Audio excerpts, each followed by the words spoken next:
Amendement 357, Madame Aeschlimann. Oui, Monsieur le Président, l'amendement de notre collègue Henri Leroy est très largement cosigné, vise à faire du placement en rétention des étrangers dont l'éloignement est une perspective raisonnable la règle et de leur assignation à résidence l'exception, sans diminuer les garanties au titre des libertés individuelles entourant les procédures de placement et de maintien en rétention. Il est attendu de cette mesure de permettre de rendre plus efficace l'exécution des décisions d'éloignement. Merci. Merci.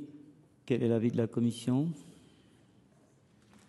Nous venons de passer la barre des minuit et on comprend qu'il puisse y avoir un peu plus d'audace dans l'expression, mais l'amendement présenté qui vise à faire du placement en rétention le principe en matière d'éloignement me paraît quand même particulièrement audacieux, pour ne pas dire périlleux.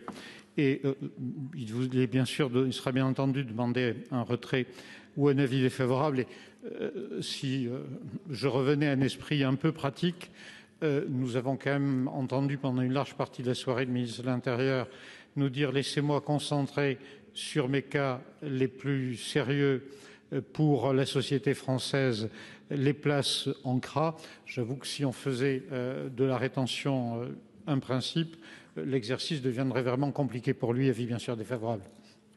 Avis du gouvernement ? Oui, je veux dire, Madame la sénatrice, que évidemment c'est un avis défavorable. D'abord parce que c'est évidemment contraire à la directive retour. Deuxièmement, c'est contraire à notre politique en fait de centre de rétention. Et puis, imaginons que je dise oui, Madame la sénatrice, et que vous le votiez. J'attends les propositions de toutes les communes de France pour installer des centres de rétention administratifs.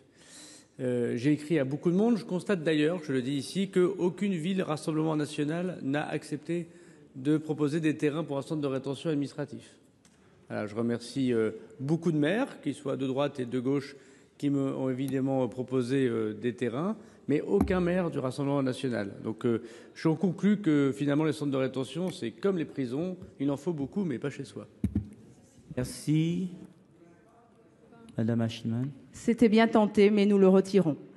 Ok, l'amendement est retiré.